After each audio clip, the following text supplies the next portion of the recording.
සුබ දවසක් යාළුවනේ. මෙනුඩෙක් YouTube channel එකට ඔයගොල්ලෝම සාදරයෙන් පිළිගන්නවා. ඔයාලා මගේ channel එක subscribe කරලා නැත්නම් දැන් මගින් subscribe කරලා bell icon එක all press දාගන්න. අද අපි කතා කරන්නේ සිංහල ෆොන්ට් 500ක් PC එකට install කරගන්න විදිය. මම Firefox එක open කරගමු. ඒ file එක download කරගන්න ඕනේ යාළුවනේ. මෙතන යාළුවනේ මගේ description එකේ දාලා තියෙන file එක copy කරලා මෙන්න paste කරන්න යාළුවනේ.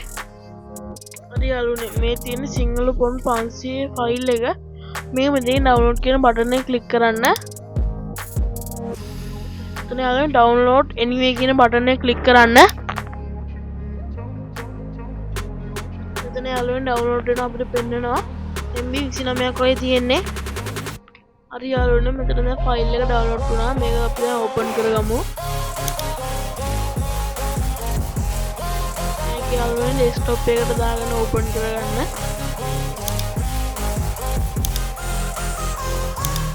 යාළුවනේ මේ තියෙන අපේ සිංහල ෆොන්ට් 500 ෆයිල් එක මේක ඩබල් ක්ලික් කරන්න.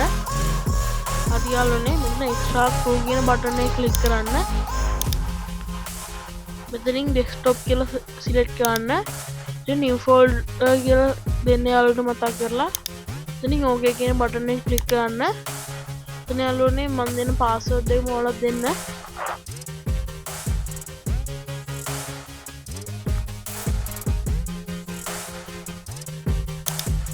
හරි යාළුවනේ මෙතන දැන් ෆයිල් ටික extract කිය වෙනවා. හරි යාළුවනේ මේ තියෙන්නේ අපේ සිංහල ෆොන්ට් 500 ෆයිල් එක. හරි යාළුවනේ අද අපි කතා කරේ කොහොමද සිංහල ෆොන්ට් 500ක් PC එක download කරගන්නේ කියලා. මේ වගේ යාළුවනේ සිංහල ෆොන්ට් ඉංග්‍රීසි ෆොන්ට් ඉංග්‍රීසි තමිල් ඕනම එකක් තියෙනවා. හරි යාළුවනේ ඔයාලා මගේ channel එක subscribe කරලා නැත්නම් දැන් ගිහලා subscribe කරන්න. එහෙනම් යාළුවනේ ගිහින් එන්න සුබ දවසක්. අලුත් වීඩියෝ එකකින් හම්බෙමු.